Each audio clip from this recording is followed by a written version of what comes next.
welcome to The Disruptors, the show where we get the people building a better future, and we've got the listeners helping us to do it. Today we've got Gerald Kutney on the program. I think I'm still saying it wrong even after asking him, but he's an incredible guy, and I know he's going to be patient because he's been very patient with what he's been stuck working on the past few years. Thanks for coming on today, Gerald. Oh, my pleasure. Thank you for having me. So, Gerald, you were involved with the Kyoto Protocol. Well, only in the sense that I wrote a book about the politics of it. And it went all totally wrong. How is that like it? To see something so frustrating that you've kind of been somewhat involved with and trying to improve for so many years?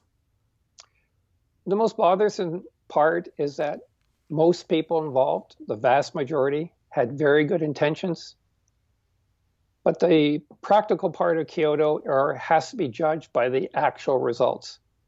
You know, Kyoto was a long time ago, and we've done nothing to slow down climate change or emissions of greenhouse gases. What year was it? Just to stop you real quick. 1997, I think that took place. Rio was in 92 or 93. Like, we've been talking about this for a long time, and the world says this is a serious issue.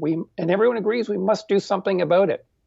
But we're certainly doing a lousy job at this stage. Yeah, it's the collective commons problem. Everybody poops in the toilet. No one has to be the one that has to clean it up. So yeah, that's it. We've been dealing with this problem for a long time. Your background is in climate science and trying to up the public perception and change what's happening, really. How'd you get into this world? It's almost by osmosis. I'm not quite sure what the defining moment was. I suddenly just found myself there. I had originally written the book about the politics of climate change and the Kyoto Protocol because I was frustrated, and this is like almost a decade ago, of why more wasn't happening in Canada and specifically where I was in the world overall. So I started looking to less on the science, but more in the politics of climate change. And for about the last couple of years, I suddenly found my Twitter involvement suddenly became almost all about climate change and combating the propaganda of climate deniers on Twitter.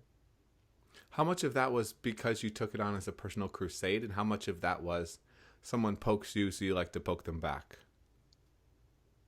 I'm not a crusader. I'm not an advocate. I'm the most boring conservative guy you could run into. What really got me active on the Twitter side, I was trying to share the science. You know, it was more my background to try to convince people it was the right thing to do. And then I started debating with some of the more high-profile climate deniers. One weekend, I was debating a very high-profile one, and all his followers started jumping in. It was sort of silly. It was exhausting. You know, I could have just turned it off and gone away, but it becomes addictive. And I thought, what's going on here? How come this guy has all these supporters when his group isn't by far the minority? Where are all the other people on Twitter that could help out against this horde that was attacking me at the time? Yeah, it's the fake news and filter bubble problem of you get into the extreme groups, and the extreme groups are at school, everyone has a question. 1% of people raise their hand. It's the 80-20 problem. How do we deal with that? We'll get back to climate in a bit, but how do we deal with that social media cesspool that we have of power to the loud? Yeah, they're aggressive, they're loud, they're bullies. The one thing I learned the hard way is that I sort of grew up that, you know, silence was a good thing. But when people are promoting stuff to be polite that's not good, silence is actually an enabler. And so when we talk about the silent majority, for example, if you're dealing with any important issue to society, it doesn't matter what it is. Mine is climate change. If you're silent about that issue, you're an enabler.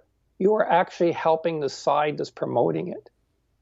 Especially when it's an addictive option. No one wants climate change to be real. It would be super awesome if it wasn't. Kind of like it would be super easy for me to sell you on the fact that this is chocolate that's going to help you get a six-pack abs because it's what you want to hear. So you have to kind of resist those type of challenges because otherwise If you don't resist the insanity engulfs. Oh, absolutely. And that's just a personal thing. We're all like that. And what's happening on the climate change side, we're talking about, Twitter, which is something I'm very active in, to encourage, let's call it the silent majority in the Twitterverse to get involved. I introduced a hashtag. It was called Climate Brawl. I forget how I came up with the name. I felt I personally was in a brawl and I needed help. And it was meant to be a call for help. Well, I'm a nobody. I wasn't expecting it to catch on. Lots of people come up with hashtags. But for some reason, this one caught. And in the 9 or 10 months that Climate Brawl has been out there, there's actually a large community that before a lot of them were silent. And we act like a community. So if I see someone that's in trouble with a climate denier, I will help, and so will others. If I'm in trouble, I'll put in Climate Brawl, and suddenly people I've never met will join in and start supporting me. So that's the big change that I have seen since when I first got into trouble with climate deniers versus what's happening today in Twitter. Yeah, it's the 1%, 99% thing. I remember when I first moved to Germany and people wouldn't cross the road if there was a red light, even if there were no cars coming, until the little green arrow was like, okay, it's good to go. But the first person who walks across, suddenly everyone floods after them. And it's very much the same in terms of motivating people to action. Is that really what we need? Is just more grassroots activism like what you're doing, not really as an activist, but just trying to make a difference? Well, you can tell by my age, I'm not your normal Twitter guy. I'm a little bit older than most of them. As I said before, I've never been an activist. When I started attacking the climate deniers, I wasn't expecting a lot to happen from it. But it takes on a life of its own. I never thought that I could tweet my own personal comments and people would care. But it's almost like that people were looking for someone to make suggestions that they could do more and wanted to be invited into the campaign. So I'm not quite sure it's activism per se, but just letting people know that it's important that other people want them to join in this sort of thing. The most famous person in the world that's doing that right now is Greta Thunberg. This young woman who's a high school student is leading a global crusade. And when did Greta Thunberg first show up? No one ever heard of her 2 years ago. And so again, there seems to be this desire out there for people to have someone said, yes, please encourage me to participate, because really deep down inside I want to, but I almost need to be invited or inspired by someone to do that. I was writing a blog post and it's about fundraising for startups, and it was something to the effect of, if at the end you haven't asked for something, it's kind of like talking to an incredible girl and then not getting her number. You're never seeing her again. You need some type of call to action to be able to get people to make that first step, so to speak. The call to action for you, the call to action for social media is people putting things out there so that other people can get behind it. Yeah, when you look at something like climate change, where it's an important issue to society, whatever it may be, the number one thing to do in all of these situations is engage. It doesn't cost you money. It costs you a little bit of time. But just by engaging, you've taken that first key step to trying to make a positive change as you're going along. If you don't take that step, again, you're being silent and you're really an enabler of the other side. And people don't realize that. But in these cases, silence is a terrible thing to do. Definitely, and I would say arguing science is often not the best way to go as well, because most of these big brawls that people fight about come down not to fact, but to morality or how we view ourselves. People aren't pro-GMO or anti-GMO because of the science. They are because anti-GMO is more natural and feels more with the earth, and GMO feels more progressive and technological. If you're able to get down to the values people have and say, well, if you are to vaccinate your kids, that might seem like a terrible, unnatural thing to do, but it's boosting their body's natural immune system so they don't have to go to the unnatural doctor to get unnatural medicines later on. It shifts the perspective a bit. How do we shift that perspective when it comes to climate change? That's a very important point. There are some real top-notch climate scientists on Twitter, and they engage climate deniers all the time, besides doing their normal scientific duties, which they have. Two of the more famous ones are Dr. Catherine Hayhoe and Dr. Michael Mann. These people know the science inside out, so it's okay for them to argue with a climate denier about the science. The problem is, when I first got onto Twitter and was really going into against the climate deniers, I was watching what other people were doing. And these climate deniers would post a silly graph that wasn't scientific in any way, shape, or form. It said, "This proves that climate change doesn't exist," or some other silly comment. The natural response to that is what you suggested that people were doing. Well, here's data from the IPCC that shows your graph is wrong. First of all, the climate deniers didn't care what you responded to. They never care what the response is. They have 10 or so of their favorite silly memes and blogs that they just keep on turning out over and over again. But the problem is, the people that were arguing this weren't climate scientists to begin with, and they're a little bit out of their depth as well. And so the one thing that I tried to introduce into this community that we started to form under the hashtag Climate Brawl was that it's not up to us to defend the science. This is accepted science. It is up to the climate deniers to defend what they're saying is true. See, now, but I don't think it'll work that way. That's what I'm saying is, I think we need to, with people, not try to change their view of the facts, but try to change their realization of their own morals. So by shifting that moral landscape, so to speak, you change the way that they think about themselves and think about the issue. Because the issue we have right now isn't the fact that they haven't seen the facts. It's the fact that facts are much less convincing than a personal story. The one thing I often get into people, even on the side of science, why bother? All you're doing is advertising the climate denier who's trying to get a name for himself on Twitter. And as you stated, actually changing these people, the answer is it's literally zero. So why do I do it? I'm not trying to convince them. What I'm trying to do is convince their followers and other people on Twitter. You and I talked about this earlier before we got on. The thing that I think is super important is that propaganda repeated over and over again becomes the truth if it's not challenged. And in today's world, we don't use propaganda very often. We use fake news. I hate that term. It's simply propaganda, which has always been an evil thing. It's not a cute thing. It's not a funny thing. It's a horrible thing that's trying to manipulate us. I would say it's like all technology. It's a double-edged sword, because I could give you propaganda to actually make your life better and the world better, even though I know it's not true. But I agree with you that almost all propaganda is negative. Just the general usage is a government that wants to overthrow another, people that want to control other, usurping of power. Propaganda is a big problem today, and we see it happening more and more as we have more and more people. I mean, Facebook and their advertising policy, there's perfectly fine for politicians to lie. Yeah. Well, the problem you get into, too, is that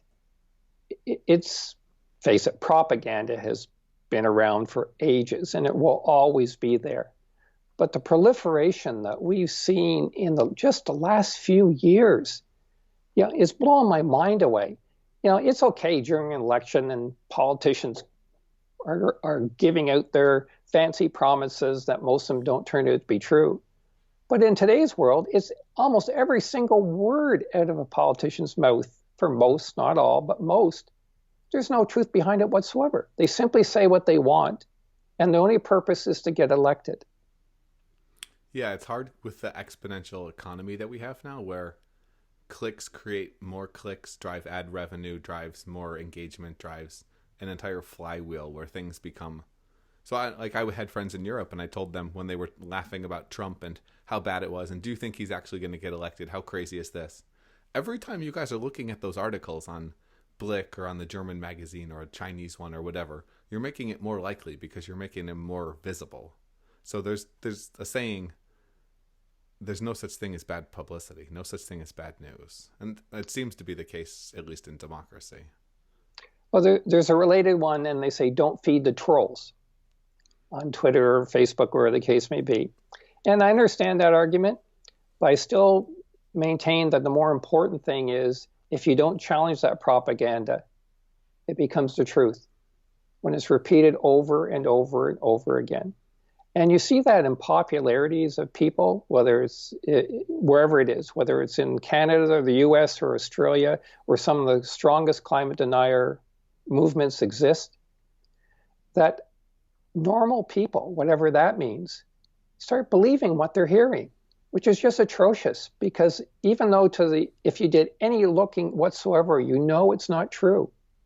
People just resign. Oh, it's said by a very important person over and over again. It must be true. So let's get into solving the problem. How did the Kyoto Protocol go wrong, and what have we learned since? What were the political issues? Wrong is a hard sort of word. The intent of an international agreement is a good one. But by definition, it's a consensus type process. And that usually means that, first of all, the agreements you get are by the lowest common denominator. It's just by definition, you can't get around that. If you have 100 people in a room, doesn't matter who they are, and you say, okay, we're going to reach consensus on this issue. How are we going to word that issue, and what are we going to do? It's the ones that are in most disagreement that normally win the day. The one thing we do, though, is that such international agreements are really meant to be a stimulus to a nation to do something. And that depends on the nation, and some of it has been good. But there is no Kyoto Protocol law. There is no Paris law. There's no Copenhagen law. There's only the law of your nation. And so it's up to the individual countries to determine what they will actually do about climate change, for example. Well, sorry, go ahead. No, you're good. I was just going to say, well, whose fault is that? We all have a very bad habit of complaining of why climate change policies have not been initiated. Well, it's the fault of propaganda. It's the fault, well, why should we bother? It's a Chinese problem. It's the fault of Donald Trump because he doesn't believe in climate change. I feel very uncomfortable about those arguments. It all starts with us. Donald Trump didn't make himself dictator of the US. He was voted in. If you look at us not doing something, it's because we decide that we're not going to do something. And so really the first place to start, and this is not the end game by any means, but it starts with us. No longer making excuses that someone else has caused this climate crisis. We have created this climate crisis, and we have to start turning it around.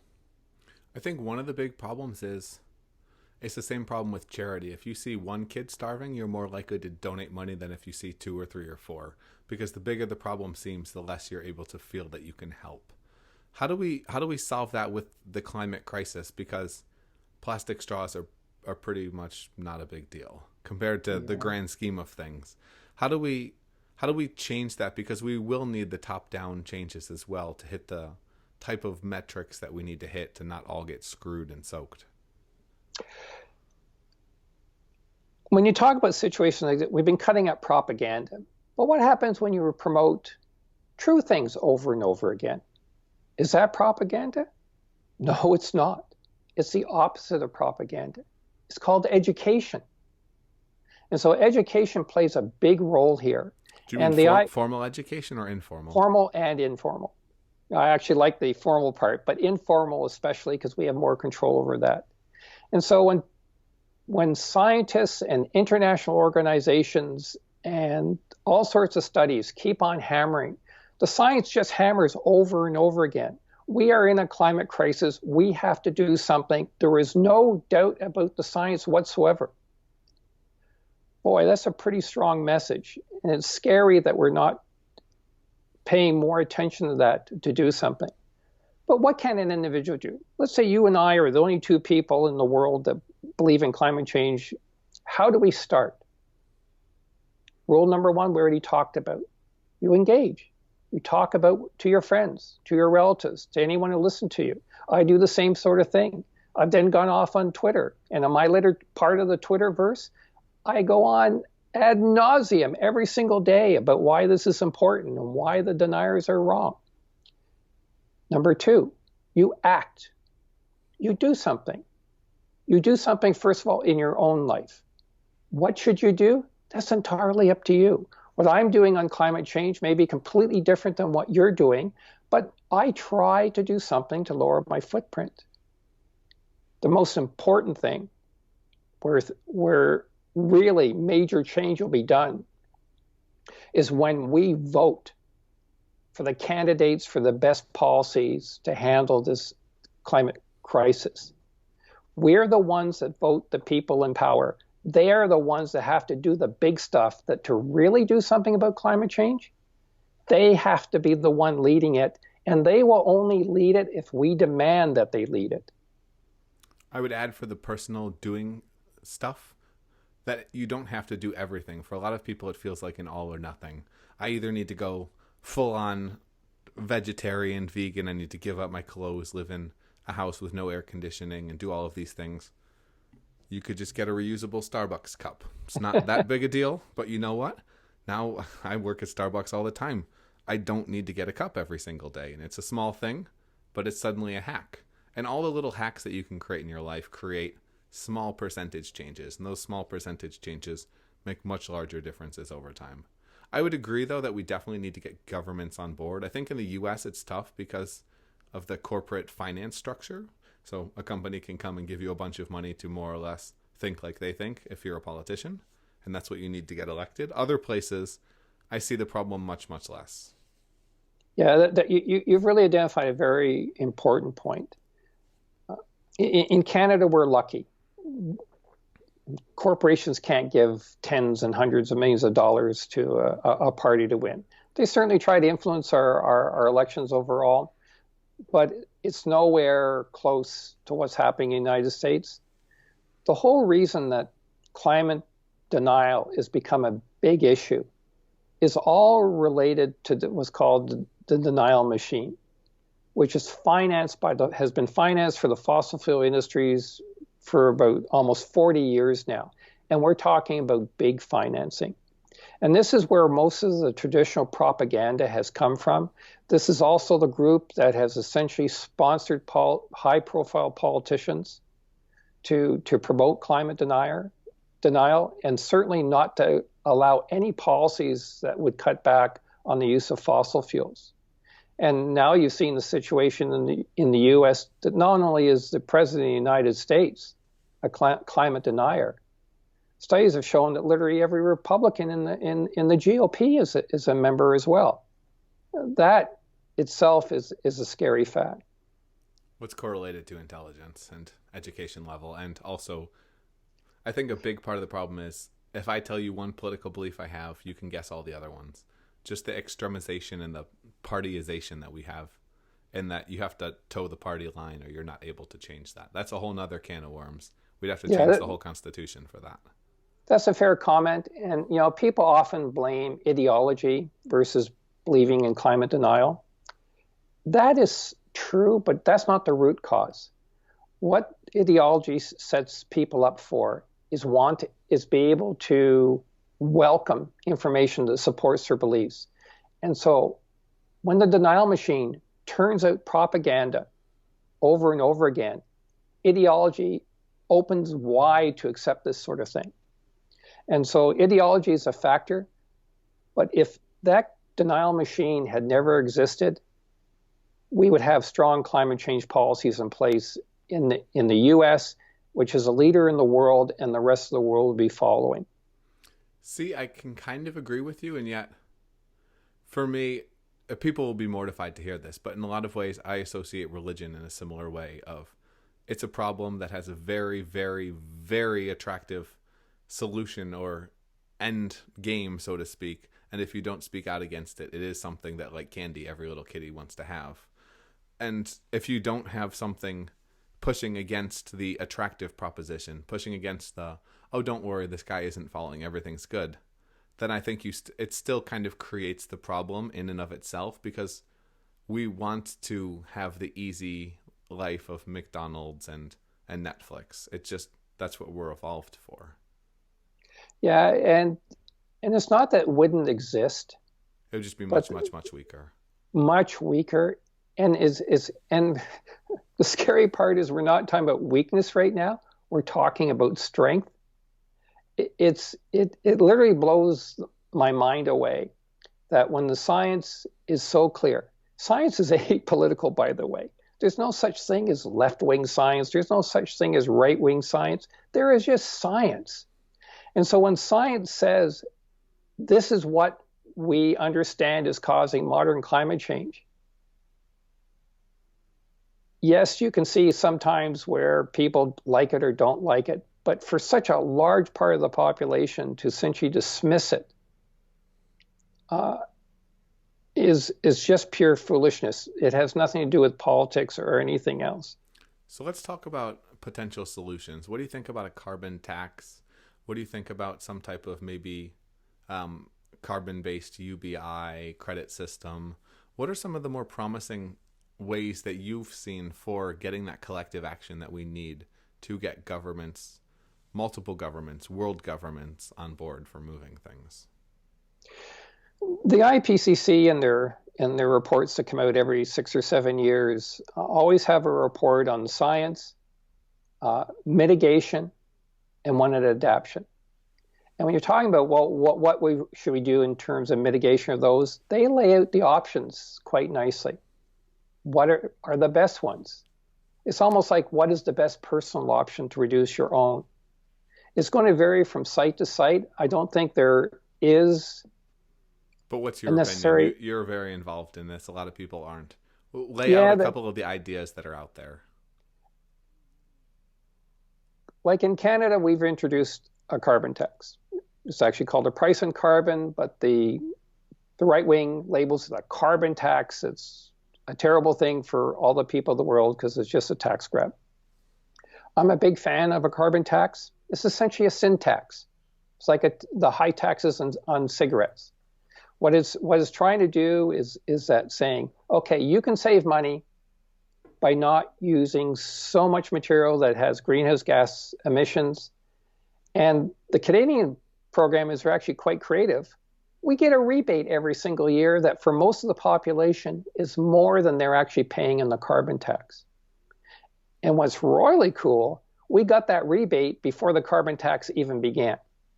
And so I'm starting off the head of the game. Monopoly money that you can start to play with. Well, actually, it's real money. Mm-hmm. But you're right. Yeah, so a similar concept. You give people the money and they start using it. Exactly. And at the same time, if I don't use something that has a lot of greenhouse gases, I'm just going to gain more money out of the rebate because my rebate is fixed. It doesn't matter what I do and don't do. The only thing that varies is how much fossil fuels that I use, for example. In theory, is the Canadian government financing it all then? I think they've shown that most of it is because they are collecting, up front they are, because I got the rebate on the previous year's income tax before in the April of that next year, the carbon tax started. So they're always catching up, but they are collecting that carbon tax for use of whether it's gasoline or other fossil fuels or whatever the case may be. So they're not really funding it; it's funding itself. But they are putting the money. Are the businesses paying for it? So the businesses are paying for it as well. Do they get the credit? Do they get credits?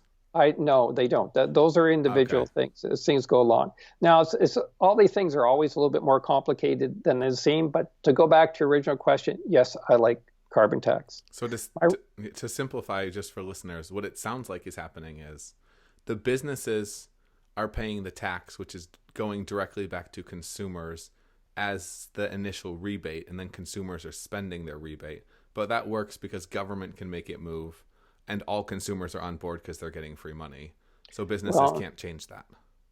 Unfortunately, everyone's not on board, and that's a complication in its own right.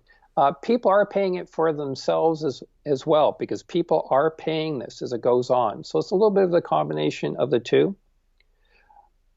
My real favorite mitigation option is essentially the program that President Obama put in for the phasing out of coal-fired power. That should be a real simple one. Coal-fired power are some of the largest point sources, as they call, for greenhouse gas emissions. Eliminating coal for power generation is one of the easiest, simplest things that most people would hardly notice, except for the coal companies. Now, unfortunately, President Trump has reversed all this, as he's a great promoter of coal, which is frustrating in his own right. But those are my two favorite policies. A price on carbon decay, as they say, it can be also a market trading sort of program. It doesn't matter how they do it. But the other one is stopping use of coal for power generation. And the good thing about that is the prices have come down so much on renewables that coal actually sucks, even just to run it in most places. Not only is it ruining miners' lungs, ruining the community, ruining the world, but it's actually more expensive. So, well, what's interesting in the U.S. situation is that Trump focuses on coal when he goes to Appalachia. That is where the old coal industry was. It existed for over a century. But coal out of Appalachia has been too expensive for a long period of time. Most of the coal for power generation comes out as the Powder River Basin in Wyoming, in giant unit trains that are taken in as of open pit mining. And if you look at, even though Trump has encouraged coal and done everything he can to support it, coal usage in the United States is still declining at a good pace. And so all the policies in climate change, there's an economic reality that coal is too expensive to use for most places anyway.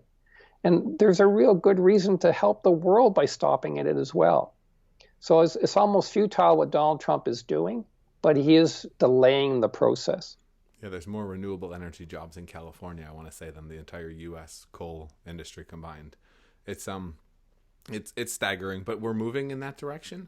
How do we create better incentives for greener business, both businesses existing to become greener, and then companies that are more focused on sustainability first, be that B corporations, be that clean meat companies, etc.? Just a comment on the corporations. When the corporations accept that climate change is an issue, and not because someone's beat them over the head to do it, that they accept it, that it's a good business principle to deal with climate change, and more businesses are going that way, then the tide starts to turn, and the whole thing will start to win.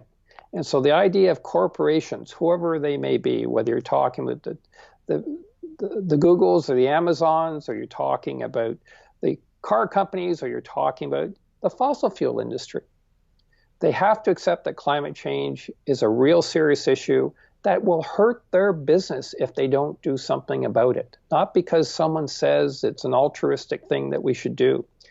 We're not there yet with enough companies, but we're starting to get there. Do we need some type of mass movement? For instance, when they found out that Chick-fil-A was donating money to anti-gay groups, people boycotted Chick-fil-A. Do we need to create some type of movement around consumers boycotting companies that are large polluters? Is there any type of, that's a good question, is there any type of emissions index on companies that exist so that consumers can actually make choices like that? That's an interesting question. To answer your question, I actually don't know. That's our homework for you, Gerald. I want to see that. I want to see that in Twitter, and I want you to have the call out for somebody to start creating that and open sourcing it. But the idea is, for example, Google got into a lot of trouble a few weeks ago. You say Google? I thought they were all for pro renewable energy and stuff like that. Google was also found to be financing right-wing think tanks, of which, as part of their policy, was climate denial. And so that was called out.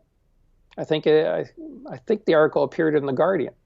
one of the best, by the way, social-oriented global news media in the world today. And I think when people are called out, and they're called up enough times by enough people, they will change. And then, so I do think is that it comes back that, yes, we see something we don't like. It's the silence part we were talking about before. Don't be silent about these things. One thing that happened at the end of September when Greta Thornburg came over to North America is we had climate strikes. You had them in the US when we had them in Canada. The US ones, there was a few successes, but proportionally, they are much more successful in Canada.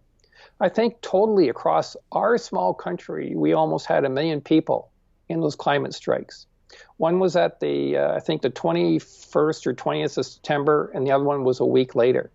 My wife and I protested in one here in Ottawa. We have never protested about anything in all our lives, and so we felt that it was important enough. We walked around chanting away with all the young people and all the older people in the crowd. That's what you're starting to see. You're starting to see people that have never been advocates. And I'm really not really an advocate about things, but we're all You're a bit of an advocate, let's be honest. Well, you're not giving yourself enough credit. But more ordinary people are starting to shout out against these injustices. That's what they are. They're injustices to all of us. Yeah, if you saw someone beating a kid or a child, you'd probably step in. Exactly. Beating a planet's not a big deal. If anyone is working on a project like that where they are trying to measure out specific impacts of companies or of products on climate change, greenhouse emission, etc., reach out at matt@disruptors.fm. Would be happy to help you guys out as much as I can in terms of making that into something big. Because if it was like labeling on foods, organic, GMO, or 10 grams of sugar, once you start to see these type of metrics, people are able to change, because what gets measured, you can at least manage. If you're not measuring it, you don't even think about it. Absolutely. And that's a very important point, by the way, that people forget. I did hear one cute, and it was a relatively small thing, is that weather forecasts should include the carbon dioxide measurements in the atmosphere. And so it would say, partly cloudy, high today of 25 degrees, and the ppm levels in the world's in the atmosphere today is 414 parts per million. So how much does that change on a day-to-day basis, though?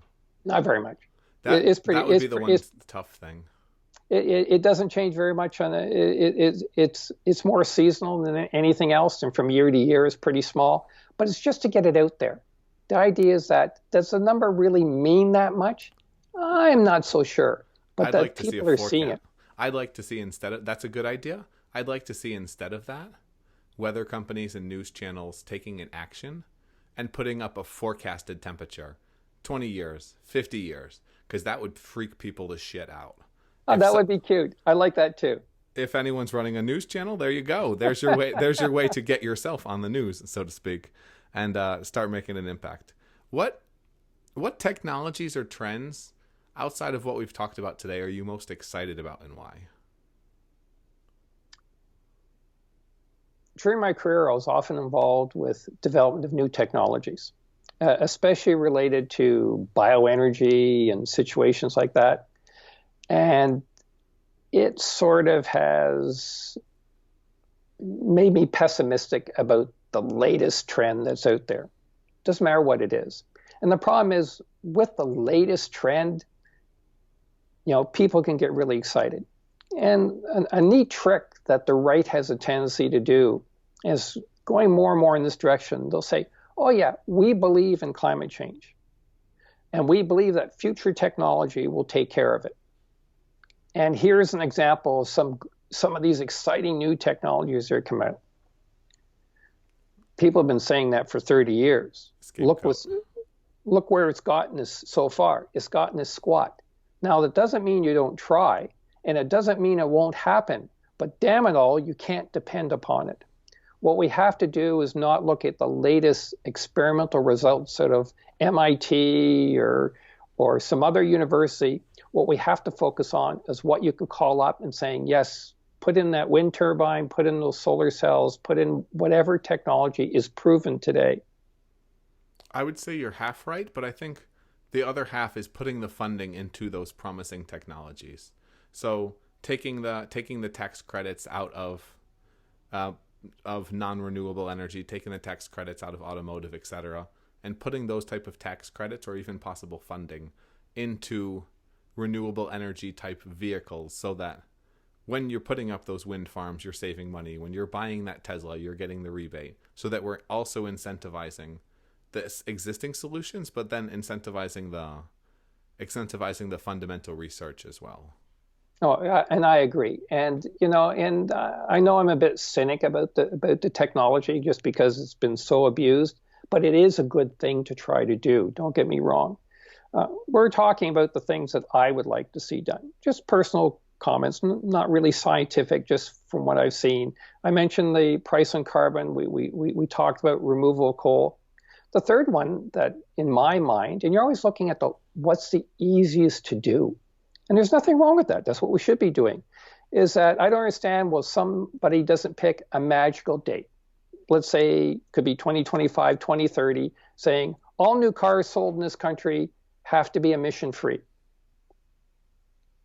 I don't see how that would be a challenge.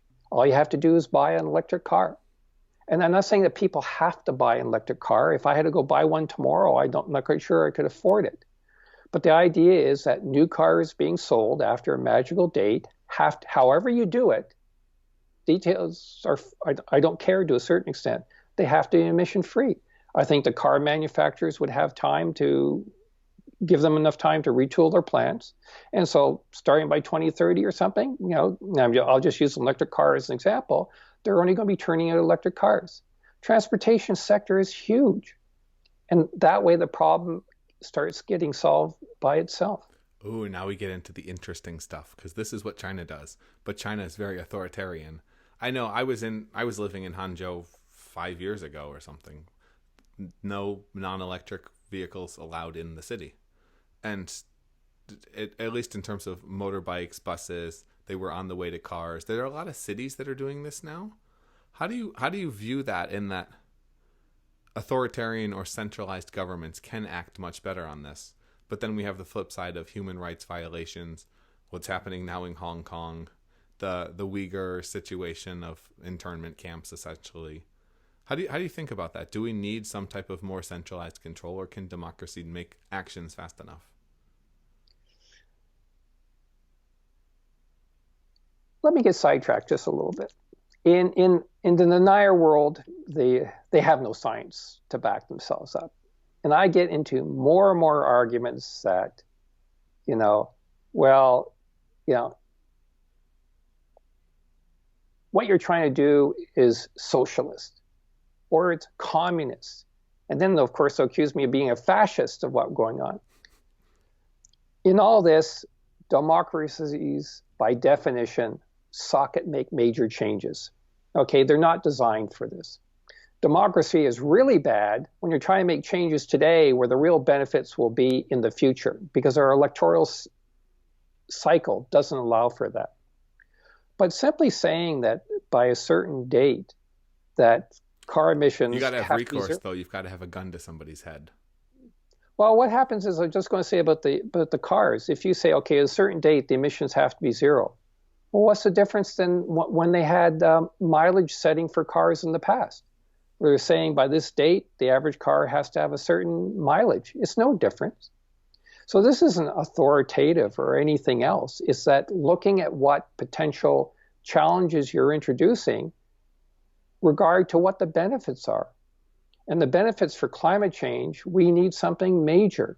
And so this isn't being authoritative by any means. It's giving companies, the technologies are already there. It's just pushing companies in that direction. Now, if you suddenly told a company that they had to do something exactly, well, that's a little bit of a different story. Any regulation can be taken as being authoritative by definition. But democracies, if an elected government promotes it and puts it through, it's not authoritative. It's the part of the democratic process. And it's necessary also, according to Adam Smith and the fathers of modern capitalism when you have markets that do not function. And the markets that do not function or have some type of external cost associated with them are the ones where you have to have the regulation involved. For instance, the collective action problem of climate change, of privacy with Facebook, Google, etc., of healthcare in the US. You need to have certain things certain things need regulation to create level playing field. Because if you're playing chess and I'm playing checkers and someone else pulls out a hand grenade, I wonder who's going to win that game. You brought up a very interesting point, which will get me on another tangent of mine. When you look in American politics of when it looked like climate change policies were earnestly going to be initiated, it was when Reagan came to power. People were almost there during the Carter administration, and it looked like during the 80s, this was the moment. The science was ready, the general popular opinion seemed to be ready, and then Reaganomics showed up and destroyed it all. The idea there was business does best in a free market, no regulation economy, because in a capitalist society, they will essentially be self-regulating. That is such BS. Capitalist society are fine, but regulations are absolutely necessary, or you get everything that you saw with toxic assets to anything else. Companies are there to make profits for the shareholders. End of discussion. There's a few exceptions, but they're very rare. So you can't let corporatocracy run your government. It's not right. And so I totally agree with you. Some regulations are there. That doesn't mean you're out to destroy capitalism. That's what the right-wing think tanks try to do right now. If you suggest you're going to put any burden under the free market society that is especially so important to Americans, less so in other places, but especially to Americans, it's looked upon as some sort of evil thing that you're against liberty and the right of freedom. It's not. It's exactly just the opposite. You're stopping the corporations from essentially dictating who's running the country when it should be the people running the country. And for anyone that needs a good counterexample to people that are against this, what would be the most recent regulation in the National Football League? It would be not hitting people in the head when you're tackling them. Has that ruined football, or has it at least tried to help some of these guys who are getting their lives ruined and still kept the game as crazy as it ever was? You can have regulations that improve the game, and I think that that's what we need, because we're all incentivized to think about ourselves first and others second. And that's how we're wired. But as long as we acknowledge that, we can work around that wiring. Yeah, your example is a very good one. And the problem that people get into is, was about 3 or 4 years ago, there was the big demonstrations against the 1%. They were the evil ones on Wall Street and everything else, with good reason, by the way. Some reason that all disappeared, and all of a sudden we think, oh, we all believe in the trickle-down economy, which is one of the greatest fallacies that have ever existed. The trickle-down economy has never worked. And that suddenly corporations and only what Wall Street is doing is important. You look at the tweets of Donald Trump. What does he brag about? Bragged about it this morning. NASDAQ hit a new record. Aren't I a great president for doing that? And the stock market's all made up. I will say, I think trickle-down economics had some merit before we got into an era of exponential and digital technology. Because how do you create a trickle-down of something exponential other than an ocean getting into a shower drop? Well, we don't have to get into argument over this, but the one thing you have to watch over, let's say the tax cuts that Trump introduced. Oh God. Where did that money go to? Did it go to stock buybacks? It went to stock buybacks. It didn't go to the employees. Their wages weren't improved. The companies didn't start building new factories or start moving them from overseas back to the U.S., which would have been a great thing if they had done it. That would have been a perfect example of a case like that. And so the only thing that happened was the the corporate tax cuts, which were significant, went to the people that already had the money to begin with. And now to get out of the rigged game that we all kind of know we're playing, let's jump into the lightning round. How's that sound, Gerald? Sounds perfect. Guys, if you haven't, disruptors.fm/Patreon, support us $5 or more per month. Yes, this is us asking you to help us make this sustainable. You unlock the bonus round that we have with every guest. 3 to 4, 5 questions, rapid fire, awesome stuff, some of the best, some free old episodes, some other bonus content, and know that you're helping make this program sustainable, which is tough in today's day and age, as we've been talking about. You ready to do it, Gerald? Let's go for it. What's your son think now that you're probably more famous on Twitter than he is? Well, actually, no, he's still more famous than I am. He's got like 120,000 followers. He is very active, and he has literally taught me everything I know about it. But in fairness, he's very proud of his dad that he's making a name for himself a little bit in my section of the Twitterverse. He's a very great supporter of mine. To be fair, that's probably one of the most powerful 1-2 punches of father-son on Twitter. Are you net more positive or negative after having signed up for Twitter and social media like 7 years ago? And I know this is a hard personal question because you have to have that introspection. And yeah, when I first joined, it was something just to sort of play with. And it's a trial and error process, I think, all of it. You may have seen the same sort of thing. What I was doing in Twitter 3 or 4 years ago is nothing like what I'm doing Twitter now. If I can just spend a moment, like when I finally got into the climate change thing more seriously a few years ago, as I was saying, I give links to the IPCC or to NASA about latest science to say, look what science is saying, look what science is saying. And my son used to say, well, tell them what you think. And I thought to myself, nobody cares what I think. They want to hear what NASA and all these scientists have to say. Well, for some reason, I started once in a while saying, I believe so-and-so. I quickly found out that people generally are much more interested in what my personal thoughts were than just regurgitating the latest NASA report or the latest report from the IPCC. And that's the cool part of where social media is really useful. It can be a place for engagement within a community that's trying to do something. Where I just thought before that Twitterverse was almost like an empty hole, and I would send a tweet and that would be the end of it. It really is a lot more than that. And at the same time, it is kind of an empty hole of misery and sorrow in some ways. Social media is all kinds of things. Gerald, thanks so much for coming on today, for illuminating certain aspects of the climate issues, where we're headed, and how we can start to work towards a better future and world. Before you tell people where to find you, what is one thing you'd want to leave people with? A quote, a call to action, it can be anything. I have a habit of repeating myself over and over again. I think the most serious threat to society today and to democracy overall isn't just climate change, it's propaganda repeated over and over again, becoming the truth if it's not challenged. We as a society should never tolerate being manipulated by groups and people. Challenge propaganda. And support the media, because the media's job, even with the issues we have with the advertising economy, their job is to try to bring light on things that need light bringing on upon. Yeah, and unfortunately, a large part of them, there's some major exceptions, have done a dismal job in this regard. They used to be the truth screeners for us when dealing with politicians. They're not anymore. They become like us. They want to have the first news item that's out on Twitter or on Facebook, as the case may be. Public media has a true duty to help stop this.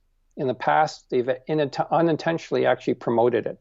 And some of the few exceptions are like The Guardian, that I mentioned to you before, National Observer is another one, that truly have the social conscious driver in there to do more than just looking up at how's the latest income revenue stream.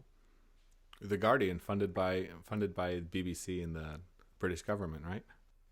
I'm not quite sure who financed them, but I admire what they try to do. I do like the journalism efforts that do have the outside funding, so they don't have to worry about the business of selling information. I think that's a good way to go if we can get it with out having the issues of Bezos owning the Post and possibly deciding to move the dial at one point in time.